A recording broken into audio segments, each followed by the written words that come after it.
Nous aimerions d'abord vous relater comment les faits se sont passés. C'était le 16 janvier 2001, nous avons travaillé dans ce bureau. C'est un bureau habituel qu'on appelle la Maison Blanche. Et il travaillait avec l'un de ses collaborateurs, le directeur de cabinet. Voici les dossiers sur lesquels il travaillait. Et la paire de lunettes qu'il a portées ce jour-là, les stylos, tout ce qu'il a utilisé se trouve là. On n'a rien enlevé.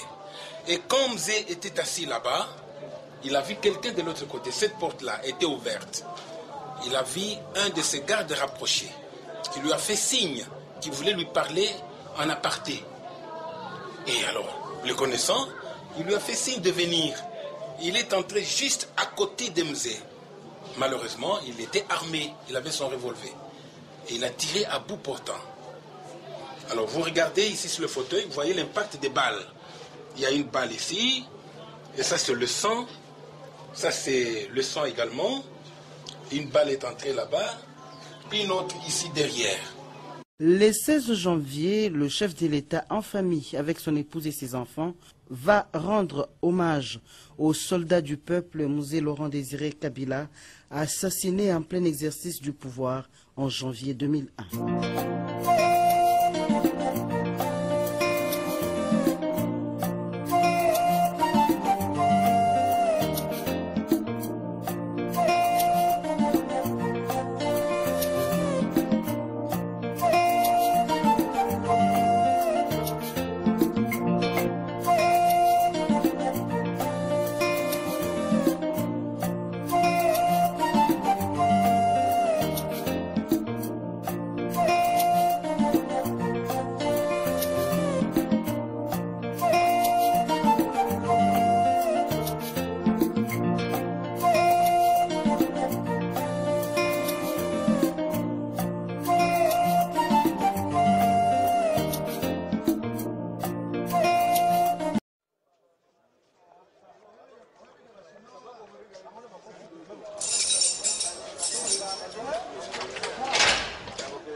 Dans la prison de Kinshasa, un détenu politique filme avec une caméra cachée dans la pochette de sa Bible. S'il se fait prendre, il peut être exécuté. Il a été condamné sans preuve à passer le restant de ses jours en prison, accusé d'avoir participé à l'assassinat de l'ancien président du Congo, Laurent Désiré Kabila.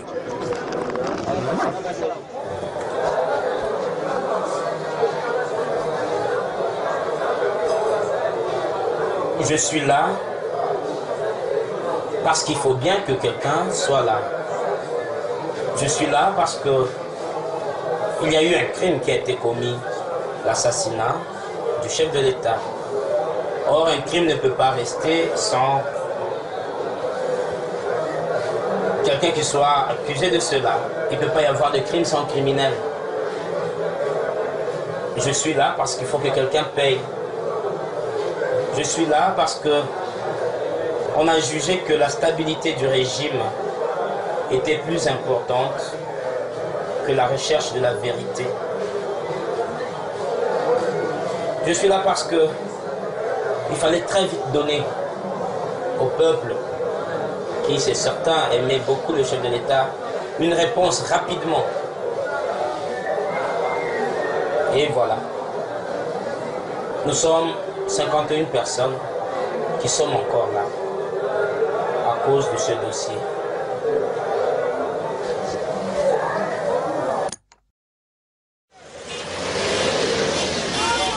Laurent Désiré Kabila a été assassiné le 16 janvier 2001 dans des circonstances jamais élucidées.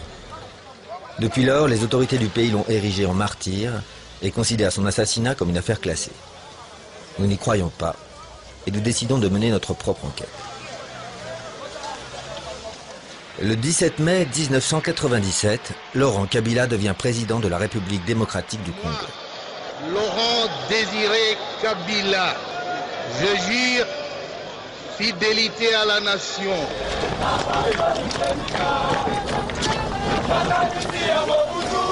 Il est porté au pouvoir par une armée d'enfants soldats entraînés par le Rwanda.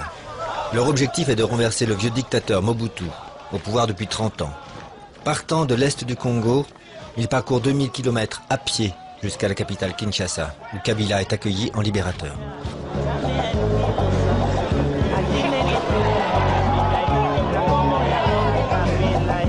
Kabila est un révolutionnaire marxiste et l'Occident voit d'un mauvais œil son arrivée à la tête du Congo.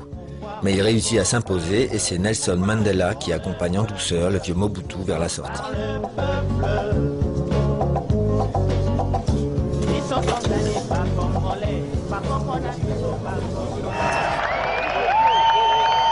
La situation devient vite chaotique.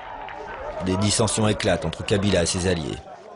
Le Rwanda, qui a fourni les instructeurs, les armes et les munitions au mouvement de Kabila, espère en recueillir les fruits et participer à la gestion de ce pays aux ressources naturelles immenses. Mais Kabila veut régner seul. Il chasse les troupes rwandaises qui en réaction créent un mouvement rebelle dans l'est du Congo, le RCD. C'est le début d'une nouvelle guerre que Kabila n'aura pas le temps de mener jusqu'au bout. Le 16 janvier 2001, il est assassiné par Rachidi, un ancien enfant soldat qui est devenu son garde du corps. Rachidi a immédiatement été abattu, emportant avec lui la vérité sur les dessous de l'assassinat.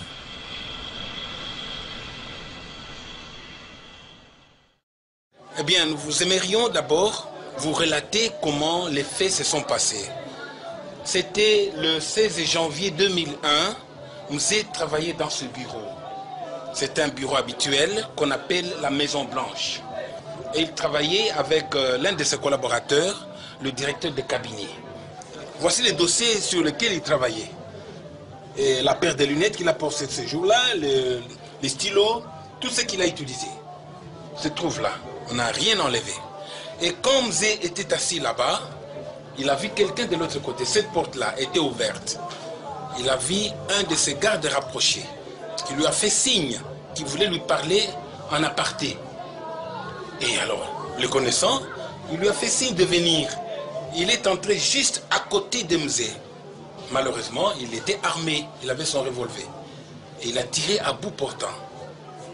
Alors, vous regardez ici sur le fauteuil, vous voyez l'impact des balles. Il y a une balle ici. Et ça, c'est le sang. Ça, c'est le sang également. Une balle est entrée là-bas. Une autre ici derrière. Mais vous êtes le seul témoin. Je suis le seul témoin et le dernier à lui avoir parlé. Effectivement. Vous parliez de quoi ce jour-là? Nous préparions le sommet France-Afrique. Nous devions aller à Yaoundé. Et ce jour-là, c'était le jour de ma permanence. Et c'est à ce moment-là qu'il m'avait demandé qu'on fasse la liste des gens avec qui nous devions voyager. Nous étions sur ce dossier-là quand l'inévitable est arrivé. Et donc là, Rachidi entre, Ouais. là vous le voyez, c'est quelqu'un que vous connaissez ou... Non, je savais que c'était des gardes-corps du chef, mais je ne sais pas s'il s'appelait tel. Ça faisait pas longtemps que j'étais là-bas. Et là, il se passe quoi? Vous voyez quoi exactement? Non, il vient, il arrive à la porte, il claque ses souliers, il salue. Le chef lui demande qu'est-ce qu'il y a, venez. Et il est entré. Et là, il fait quoi? Là, moi j'étais en train de prendre note, j'entends le premier coup de feu. Je regarde, il tire encore une fois, la troisième fois il tire, et puis il commence à sortir. Voilà comment ça s'est passé.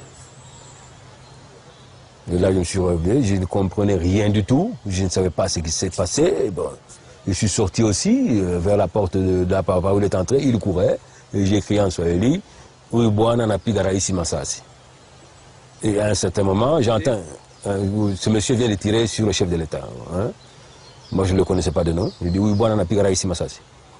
Chiribagula qui est à l'escalier, qui voulait aller attendre vers le garage, il voit l'autre en train de sortir dans la précipitation, semble-t-il, avec son arme à la main. Chiribagula voit aussi M. Mota en train de le poursuivre, criant sur lui qui vient de tirer sur le chef de l'État. Chiribagula affirme avoir tiré une balle sur Rachidi dans la jambe et il est tombé. Mais subitement, Edi Kapend viendra avec Kalachnikov pour achever Rachidi. Et Chiribagoul affirme même qu'il a empêché Edi Kapend de laisser qu'il parle. Edi Kapend, dans la colère, d'ailleurs, les questions qui lui étaient posées sur ça, il lui-même dit que il avait achevé effectivement parce qu'il était dans la colère. Camarades, officiers et soldats, le peuple congolais, encore une fois en ce jour, a besoin de votre sérénité. Edi Kapend est le bras droit de Kabila. Il vient d'exécuter Rachidi l'assassin et lance ensuite un appel au calme à la télévision nationale. Il craint que la rumeur de l'assassinat de son chef ne se propage et qu'un mouvement de panique s'empare de l'armée. Il vous est donc interdit, vous soldats et commandants, d'user les armes sans ordre préalable qui vous sera donné par la hiérarchie selon l'ordre que je donne en ce moment. Il n'est donc pas question. Edi Kapend ne dit rien des événements du palais. Il veut gagner du temps pour permettre à la succession de s'organiser pacifiquement. Toutes les frontières sont bouclées et seul un avion est autorisé à atterrir. Celui du fils du président, le général Joseph Kabila, rappelé d'urgence de la ligne de front pour succéder à son père. Nous avons dû réagir très vite pour essayer de sauver le pays. C'était ça l'objectif. Nous devions sauver le pays de tous les troubles qui pouvaient alors surgir. Notre priorité était de faire en sorte que les hommes politiques ne se lancent pas dans une course à la succession. Il fallait trouver quelqu'un qui ne faisait pas partie du gouvernement. Il fallait aussi trouver quelqu'un qui était proche du président. Et cet homme, c'était son fils. Joseph Kabila est le principal bénéficiaire de l'assassinat de son père. À l'époque, certains l'ont soupçonné d'y avoir participé, mais personne n'a jamais osé incriminer ouvertement le nouveau président. Par contre, c'est sur Edi Kapend que vont retomber les principales accusations, alors que jusqu'au bout il est resté fidèle à son chef, Laurent Désiré Kabila. Lors de ses obsèques, Edi Kapend ignore qu'il vit ses derniers instants de liberté.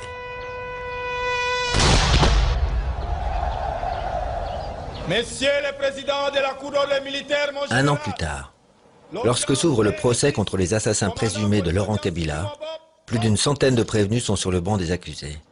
Edi Kapend est présenté comme le principal suspect. Face à l'accusation d'avoir tué Rachidi, l'assassin de Kabila, il plaide la colère. À l'époque, les exécutions sommaires dans l'armée sont courantes et le châtiment infligé par Edi Kapend à Rachidi ne surprend personne. C'est surtout son message à la télévision qui retient l'attention de la Cour et qui est interprété comme une tentative de prise du pouvoir. C'est-à-dire, il a exprimé ce qui était dans son fort intérieur de manière tout à fait aisée. C'est sorti donc au moment opportun, au moment où il fallait justement prendre maintenant les choses en main. Le procureur, Charles Alamba, accuse à tout va, bien décidé à trouver des coupables. Nous avons compris qu'il y avait la prise du pouvoir. En général, avec tout mes respects, je n'ai jamais tenté de prendre le pouvoir. Jamais. Je fais mon devoir à la fidélité vis-à-vis du chef de l'État et personne d'autre ne devrait qui demander. C'est aujourd'hui que les gens sont en train de considérer toute cette loyauté-là comme un sentiment de méchanceté. Il était le bras droit du président. Celui qui, pendant toutes ces années, transmettait les instructions du président à tous les militaires, plus précisément à tous les généraux. Il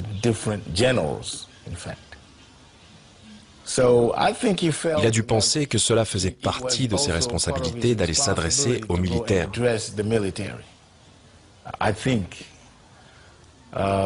D'ailleurs, je me souviens que cette nuit-là, il communiquait avec les généraux en poste dans les différentes provinces. Il leur disait de rester calmes, de garder le contrôle de leurs troupes, de ne pas laisser la panique s'installer et que tout était sous contrôle. C'est ce qu'il leur disait. Et personne n'a protesté. Et en fait, je pense que d'une certaine façon, il a aidé le pays. Il a rassuré les militaires en les encourageant à rester confiants et fidèles. Mais dire qu'il a tenté de prendre le pouvoir cette nuit-là, je ne le pense pas. Le colonel Eddie Capin à la barre. Le déclare coupable d'attentat contre la vie du chef de l'État, d'une retenue aucune circonstance atténuante en sa faveur et le condamne pour cette infraction à la peine capitale. La Cour ordonne son arrestation immédiate.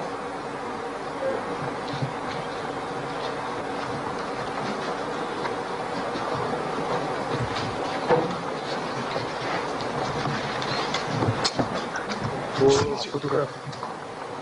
Photographe. Caméraman. Allez-y rapidement. Caméraman. Caméraman. Caméraman.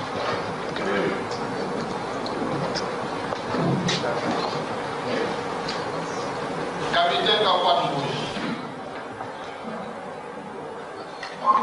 Près d'une centaine d'autres prévenus seront condamnés sur la base de simples soupçons.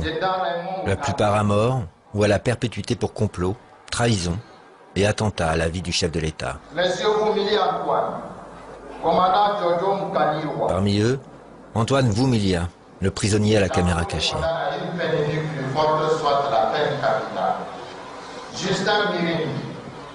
Les principaux suspects sont-ils dans la salle? Peut-être pas pour le juge. À l'issue du verdict, il promet de nouvelles enquêtes. Le procès contre l'assassinat du chef de l'État n'est pas terminé. Les enquêtes continueront et d'autres procès aussi continueront.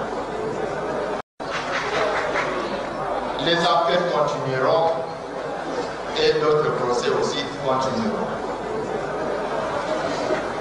La séance est levée.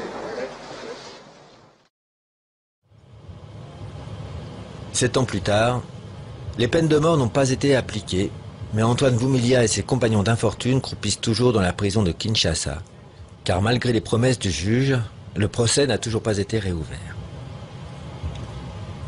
Le portrait de l'ancien président du Congo veille sur eux. C'est par là que je reçois de l'air, un peu de lumière, mais aussi des eaux de pluie lorsqu'il pleut. Voilà un peu, il n'y a pas de vitre, mais c'est bien renforcé pour que je ne tente pas de me sauver. C'est mon bureau, le bureau d'un condamné à mort. Je ne sais pour combien de temps encore. Vous avez là des auteurs que j'aime bien, Abdourahmane Ouaberi, Proust, Zadie Smith, Alain Mabakou, et qui d'autres, Céline. J'habite une petite cellule avec 2 autres détenus de droit commun. On a dit que je devais être surveillé par cela parce que moi, comme les autres détenus politiques, avons une tendance compulsive à l'évasion. Il suffirait qu'on ait une brèche et on s'évaderait ici même, frère. Et voilà. Antoine Vumilia n'a pas encore trouvé le moyen de s'évader. Quant au colonel Eddie Capin, l'ancien bras droit de Laurent Kabila, il reste des journées entières dans sa cellule. Il garde le silence, espérant qu'un jour la procédure sera relancée et que son innocence sera alors établie.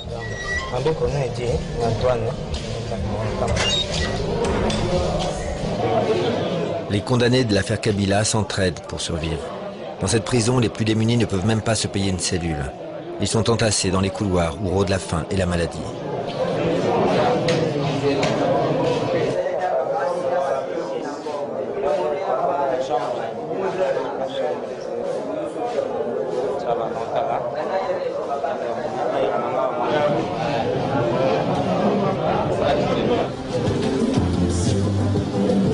La classe politique honore la mémoire de Laurent Kabila et garde le silence sur les circonstances de sa mort.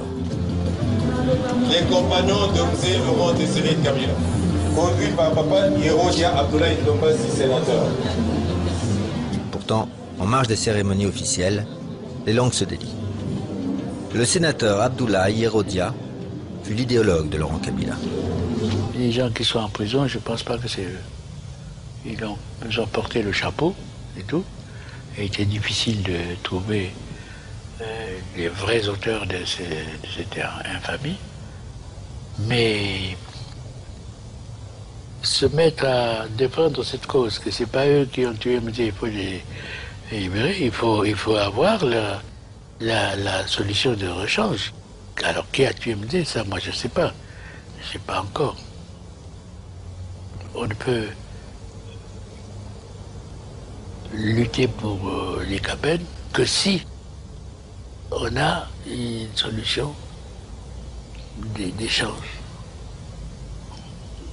On ne peut pas dire libérez-les et puis c'est tout. Personne n'a de doute sur l'innocence des prisonniers. Mais alors qui sont les véritables coupables? Que s'est-il exactement passé le jour de l'assassinat? Rachidi, garde du corps du président, entre dans le bureau. Il tire 3 balles sur Kabila qui meurt sur le coup. Rachidi tente de fuir, mais il est neutralisé par un autre garde du corps qui lui tire dans les jambes. Alerté par les détonations, l'aide de camp de Kabila, le colonel Eddy Kapend, accourt sur les lieux et exécute Rachidi. Mais Rachidi avait un plan de fuite. Il devait franchir le mur d'enceinte derrière lequel Georges Mirindi, un autre garde du corps, l'attendait dans une voiture. Ne voyant pas Rachidi venir, Georges Mirindi part seul. Georges Mirindi sera brièvement arrêté et avouera avoir participé à l'assassinat. Mais chose étonnante, il réussira à s'évader. Au procès, la cour se contentera de ses aveux actés dans un procès verbal. A comparer le nommé Mirindi Firemba Georges. Reconnaissez-vous avoir participé à l'assassinat du président Kabila le 16 janvier 2001? Oui. Comment avez-vous participé? Je vous donnerai le détail demain. Pourquoi demain et pas aujourd'hui? Je ne suis pas disposé aujourd'hui à cause de mon état de santé. Pouvez-vous nous donner les noms de gens avec qui vous avez préparé et exécuté cet attentat? Je vais vous donner leurs noms demain. Georges Mirindi promet pour le lendemain des explications sur son rôle dans l'assassinat. Mais au petit matin, il s'évade. Antoine Voumilia était dans le même cachot que Georges Mirindi lors de son évasion. Une nuit, vers 3 h du matin, nous voyons un certain Kassongo, Chap-Chap, comme on l'appelait, qui était directeur de renseignement. Il est entré dans le cachot. Nous savions, bon, qu'il est venu comme d'habitude pour torturer, interroger. Mais il dit ce jour-là, bon, voilà, je vais appeler 3 noms. Il appelle 3 noms. Le major Bora, devenu général par la suite au sein de la rébellion du RCD. Il appelle le lieutenant Georges Mirindi, qui est devenu par la suite colonel. Il appelle aussi le lieutenant Bahati. Il dit, venez, je vais vous torturer, vous allez voir. Vous avez tué le chef de l'État, et patati et patata. Et à ce qui me semble,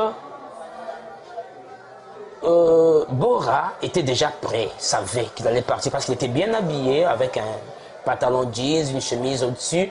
Et quand on l'a appelé, je l'ai vu mettre une salopette au-dessus et prendre une petite Bible glissée dans la poche derrière de son pantalon. Ils sont sortis de leur cellule. La porte a été ouverte, ils sont allés derrière la porte. Et nous sommes précipités tout près de la porte parce qu'il y avait des petits trous, des trous de serrure, pour voir un peu qu'est-ce qui se passait. Et ils parlaient, les 3, avec l'officier Chap-Chap.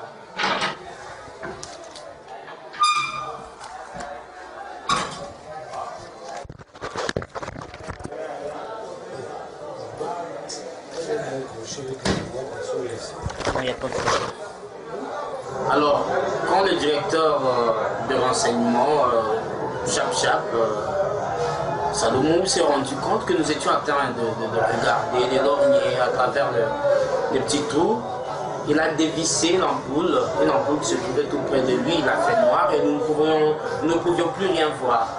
Et le matin, on nous dira que bon, voilà, ils se sont évadés. Ces jeunes gens qui, semble-t-il, étaient impliqués dans l'assassinat ont été arrêtés immédiatement. Et alors que nous étions toujours occupés à gérer la situation, quelqu'un est venu et a donné de l'argent aux gardiens, qui ont ensuite laissé les prisonniers s'échapper. D'ailleurs, les gardiens et les prisonniers ont disparu ensemble. Je pense qu'ils sont allés à Brazzaville. Nous avons donc compris qu'il y avait un véritable complot derrière l'assassinat et que tout était fait pour que ces types commettent leur forfait et disparaissent ensuite.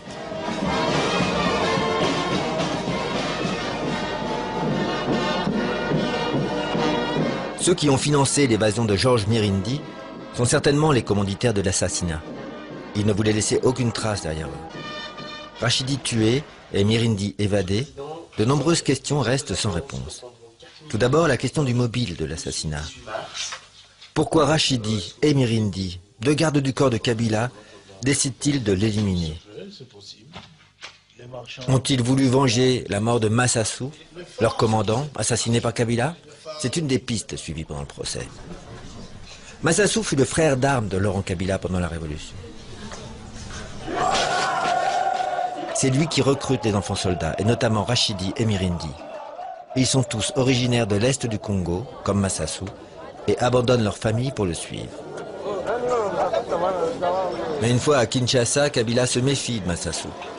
Il craint que sa popularité ne lui fasse de l'ombre. Kabila l'envoie sur la ligne de front où son armée se bat contre les rebelles avec le projet de le liquider. Cela se passe en novembre de l'année 2000, 2 mois avant l'assassinat de Kabila.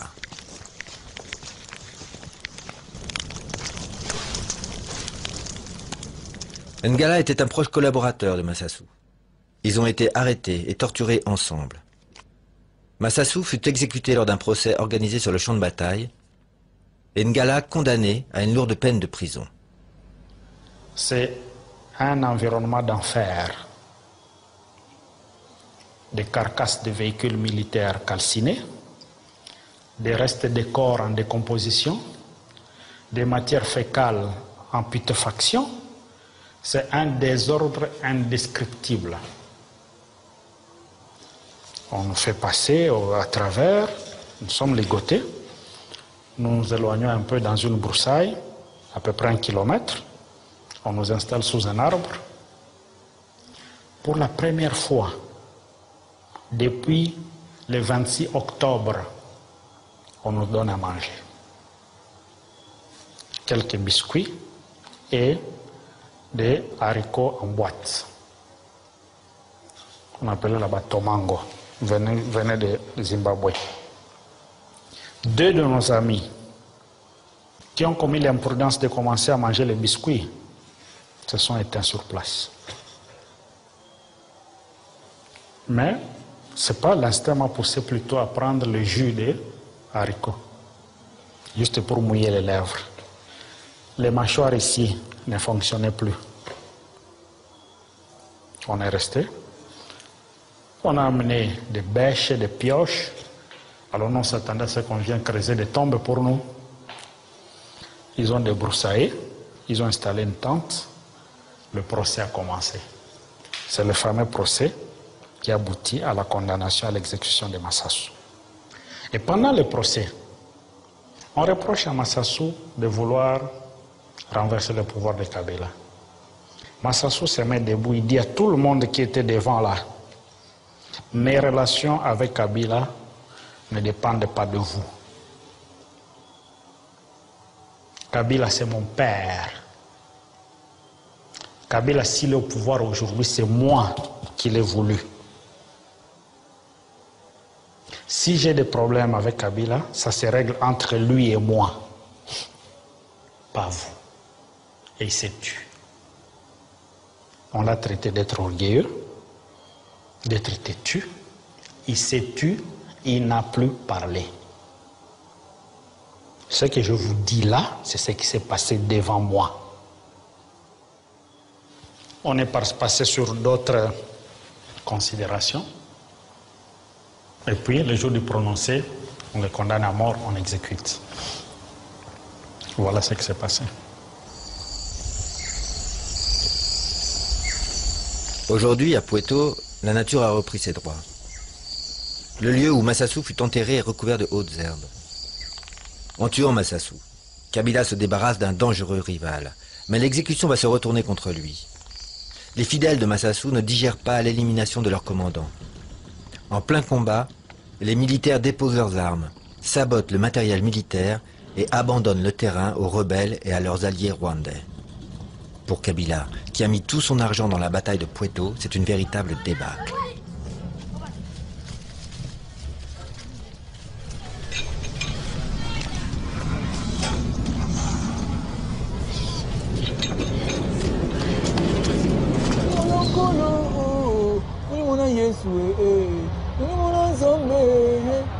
Au palais, la plupart des gardes du corps ont été recrutés par Massassou. Eux aussi acceptent mal la nouvelle de son exécution. Le climat dans l'entourage de Kabila se dégrade et sa sécurité personnelle est fragilisée. Au procès, le procureur Alamba s'est acharné sur une centaine de militaires et de civils originaires de la même région que Massassou. Massassou, avec son nom, on réussit à trahir. On réussit. Au procès, le procureur Alamba s'est acharné sur une centaine de militaires et de civils originaires de la même région que Massassou. Massassou, avec son nom, on réussit à trahir. On réussit à déstabiliser, à démoraliser et même à terroriser les soldats.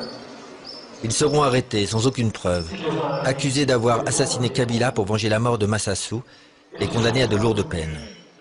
Mais a-t-on déjà vu 100 personnes participer à un complot et en garder le secret? Pour Rachidi et Georges Mirindi, l'exécution de Massassou vient s'ajouter à une série d'humiliations. Les gardes du corps sont maltraités par Kabila et leur salaire est insignifiant. Ils sont censés former le dernier rempart de protection autour de Kabila, mais ils ont perdu toutes leurs illusions. Ils constituent désormais des exécutants parfaits pour quiconque voudrait se débarrasser du président.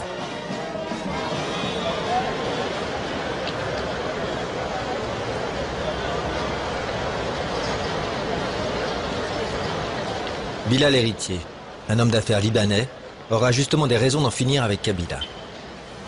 Il a ses entrées au palais présidentiel et négocie ses diamants directement avec Kabila, qui met à sa disposition sa garde personnelle.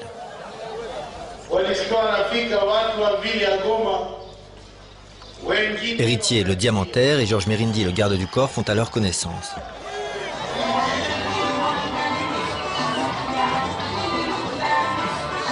Quelques mois avant de mourir, Kabila a besoin de liquidités pour soutenir son effort de guerre. Il interdit toutes les exportations de diamants et instaure un monopole au profit d'une seule entreprise, Idi Congo, une firme israélienne. Héritier est ainsi exclu des affaires du jour au lendemain.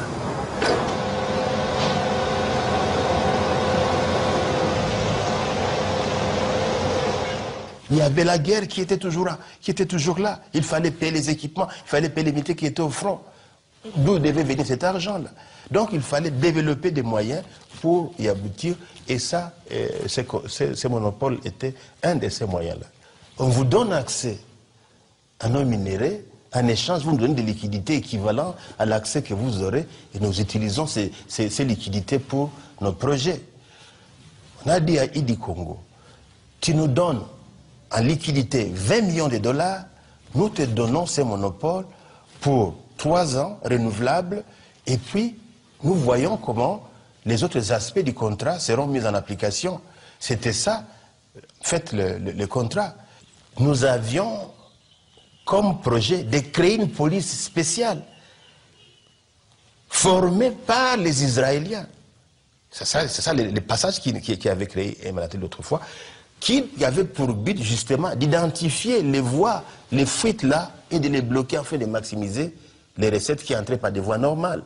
Donc, au point de vue de ces monopoles, c'était ça, les projets. Revenons à nos suspects. Héritier, le diamantaire libanais, exclu par le monopole attribué aux Israéliens, a-t-il aidé les gardes du corps à abattre Kabila?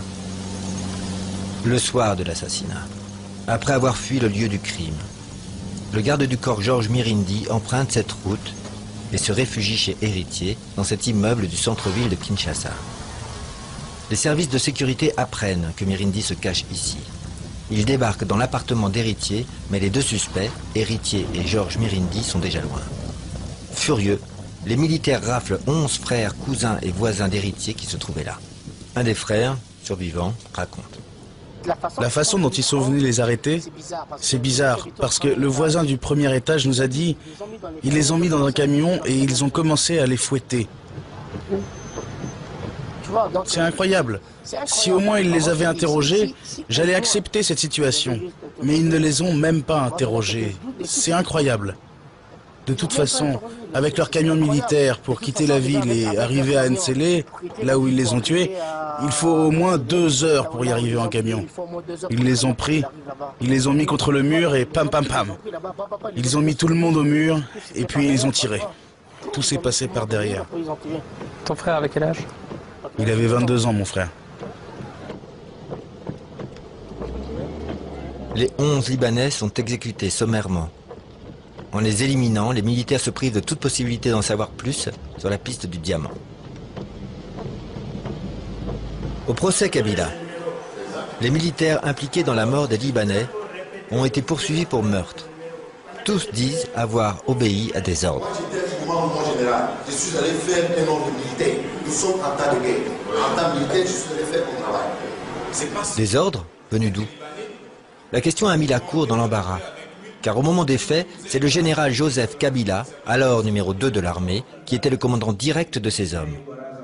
Pourquoi aurait-il donné l'ordre de tuer les Libanais?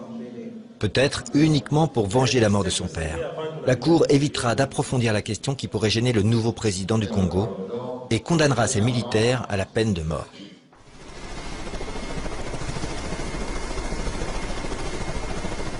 Quant aux 2 suspects en fuite, Georges Mirindi et Héritier, ils seront condamnés à mort par contumace. Ils se réfugient au Rwanda, puis dans l'est du Congo, où ils sont accueillis par les rebelles du RCD qui se battent contre le régime de Kabila. Georges Mirindi est promu colonel, et Héritier fait prospérer ses affaires sous la protection bienveillante des rebelles qui contrôlent cette région riche en minerais. Ces relations entre les gardes du corps, Héritier, les rebelles et leurs alliés rwandais sont suspectes et laissent penser qu'ils ont pu organiser ensemble l'assassinat. Autre fait troublant. Le soir de la mort de Kabila, ce sont les services de renseignement du Rwanda qui les premiers ont fait circuler la nouvelle. Un de leurs agents a même confié à un diplomate britannique, ce sont nos hommes qui ont fait le coup. Mais ce n'est pas la seule puissance étrangère qui pourrait être impliquée. Les relations entre Kabila et les États-Unis étaient difficiles. Dès le début de la guerre, les États-Unis prennent fait et cause pour le Rwanda. Ils exigent de Kabila qu'il dépose les armes et participe à des pourparlers de paix. Ils demandent aussi une ouverture économique. Mais Kabila, le vieux révolutionnaire, rejette leurs demandes et se tourne vers la Chine, l'Iran et la Corée du Nord. Les positions de Kabila auraient-elles gêné les États-Unis? Les gardes du corps qui ont tué Kabila étaient en contact avec une colonelle de l'armée américaine basée à Kinshasa. Dans les poches de Rachidi, Rachidi a battu, mais des cartes de visite des diplomates américains vont être retrouvées dedans, dans ses poches. Avant l'assassinat, Georges Mirindi était déjà arrêté parce qu'en connivence avec des agents de renseignement de la CIA à Kinshasa. Il était déjà arrêté. Mais pourquoi on l'a gardé encore autour dans la sécurité du chef de l'État? Point d'interrogation. Il avait été libéré. Il était libéré à l'époque. Donc, il y avait beaucoup d'éléments qui les démontraient qu'ils étaient en rapport avec tout cela. Des militaires gardes du corps d'un président, des rapprochés, avec des cartes de visite des diplomates étrangers. C'est-à-dire qu'il y a des contacts privés qu'ils prenaient, en dehors des règlements qui devaient régir la sécurité rapprochée d'un chef de l'État. Ma thèse est la suivante. Ces jeunes gens ont été manipulés par des forces extérieures. Il est étrange que l'attaché militaire de l'ambassade américaine ait pris l'avion pour quitter le pays ce jour-là. Et en laissant derrière elle des indices de sa relation avec le groupe des assassins. Étrange. Qu'est-ce que vous voulez dire? Vous aviez le nom de l'attaché de défense de l'ambassade américaine? Oui. Il y avait des indices qui prouvaient qu'elle était en relation avec ces jeunes gens. Elle connaissait leur nom et elle leur avait laissé un message. La commission d'enquête a mis la main sur ce papier. Quel morceau de papier? C'était sa carte de visite. Au dos, elle avait écrit « S'il vous arrive quoi que ce soit, contactez cette personne ». Et elle a laissé cette carte à l'un des gardes du corps. Étrange. Et vous aviez trouvé cette carte de visite? Oui, la commission l'avait. Ce sont sur ces éléments que ma thèse se base. Il y a eu une intervention extérieure. C'est clair. Si vous prenez les Libanais, que vous y ajoutez le groupe de Massassou, puis tous ces gens, il est facile de comprendre que ce complot avait été préparé de longue date. L'attaché de défense de l'ambassade américaine a reconnu qu'elle était en contact avec les gardes rapprochés de Kabila, mais elle nie toute implication dans l'assassinat. J'ai quitté le Congo peu après l'assassinat, mais c'était une pure coïncidence. Oui, j'avais été en contact avec les gardes du corps. Ils formaient une espèce de bande et mes contacts avec eux étaient très informels. On a certainement pris quelques bières ensemble, mais je ne leur ai jamais donné d'argent.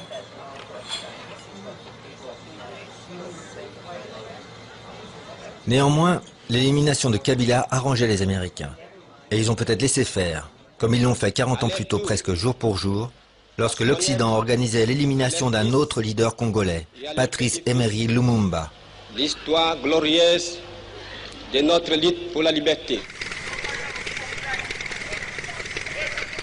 Comme Lumumba, Kabila refusait de se soumettre à l'hégémonie occidentale.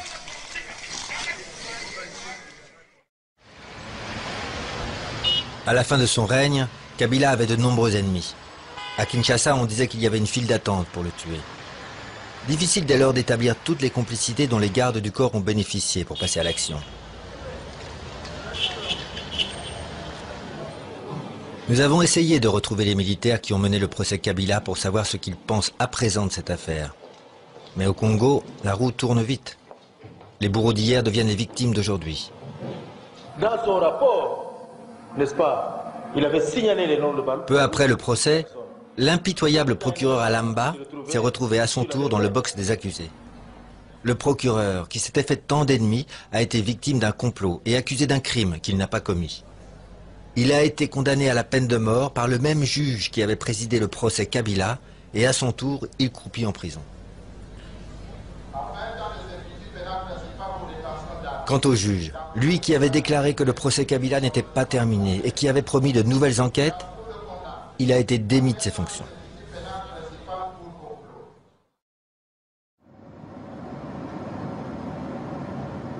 Notre dernière chance de faire la lumière sur cette affaire se trouve en Suède.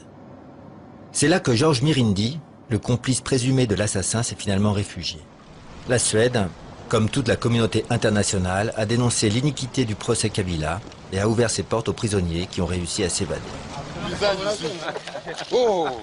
À notre arrivée, nous sommes accueillis par certains d'entre eux. Ils étaient condamnés à mort, mais ils sont parvenus à s'évader en 2006, après 6 années passées en détention. Là, vous êtes loin de chez vous, hein, c'est l'isolement? Ici.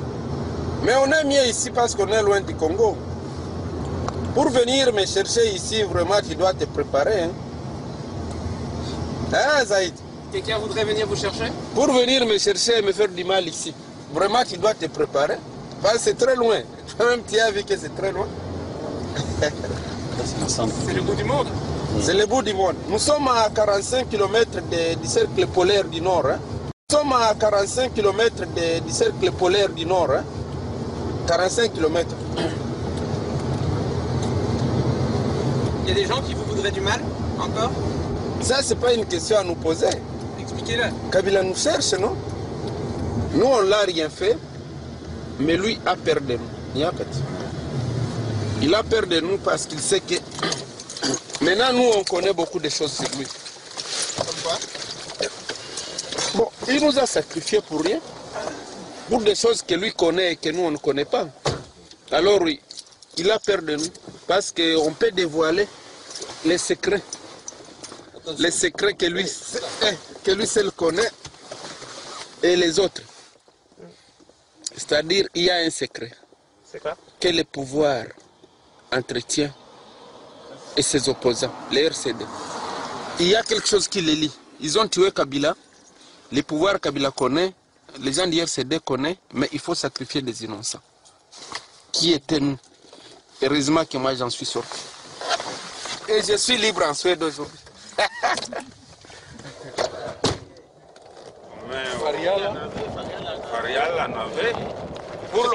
Aujourd'hui, l'exil a réuni ces réfugiés politiques.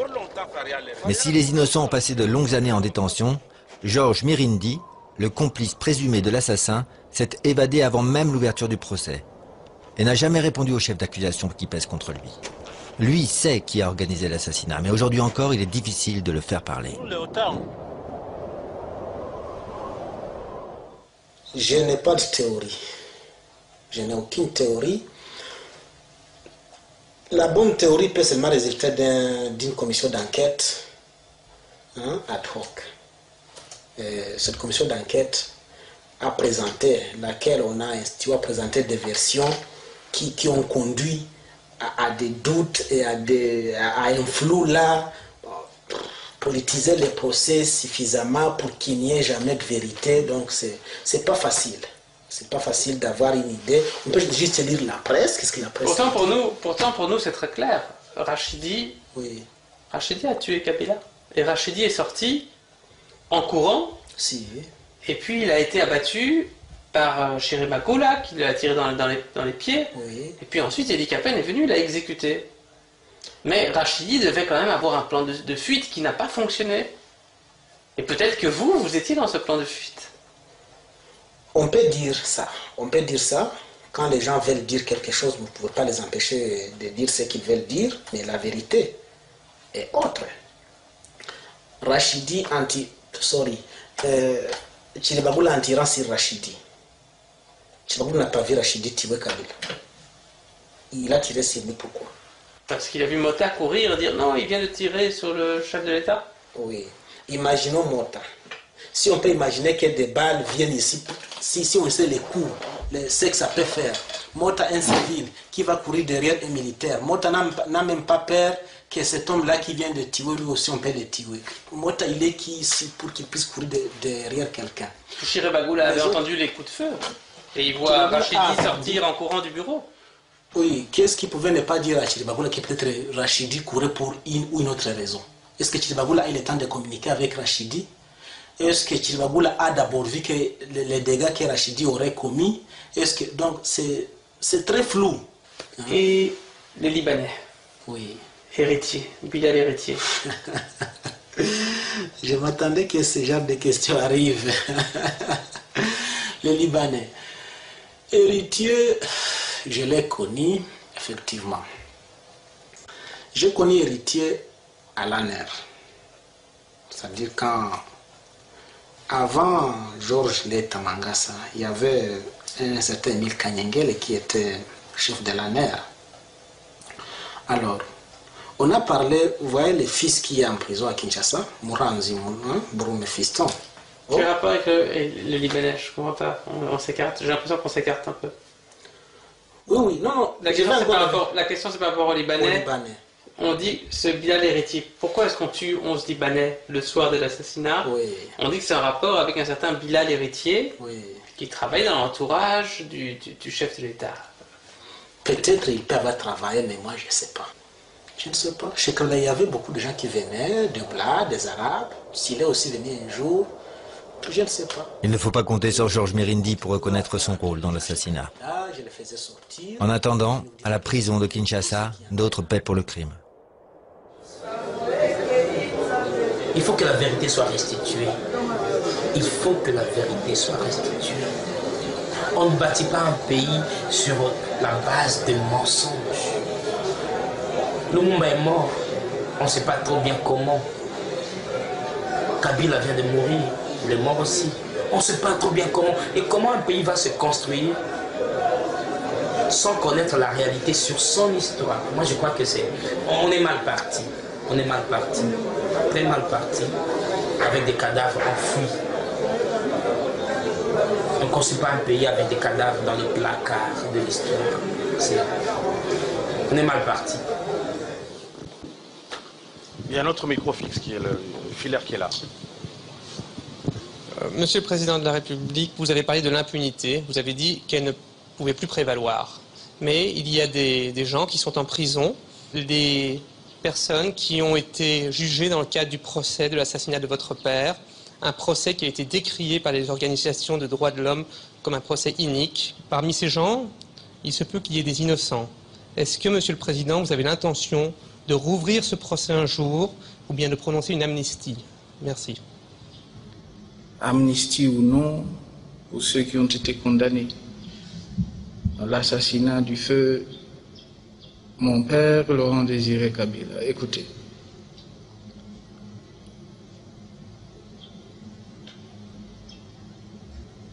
Il y a eu 2 ou 3 assassinats aux États-Unis de président de la République.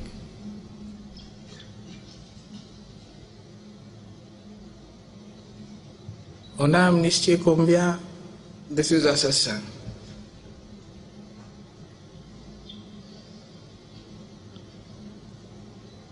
Vous savez, la démocratie, c'est aussi la justice. C'est la 3e fois que M. Zeitman me pose la question. Et je lui ai toujours donné la même réponse. L'affaire se trouve entre les mains de la justice.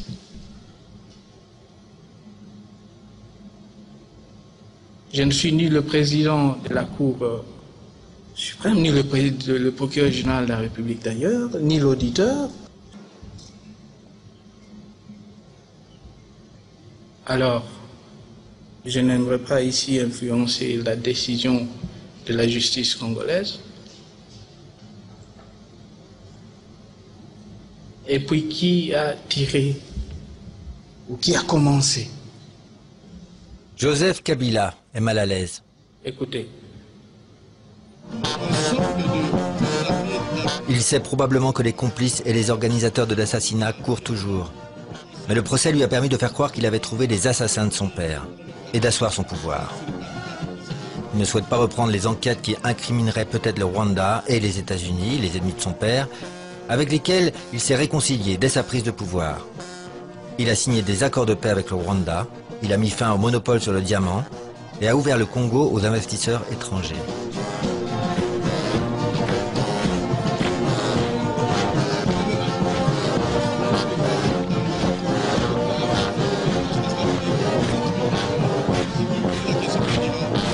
Quant à Antoine Boumelia, le détenu à la caméra cachée, après 10 années passées en détention, il a réussi à s'évader, laissant derrière lui 50 autres prisonniers sacrifiés à la raison d'État.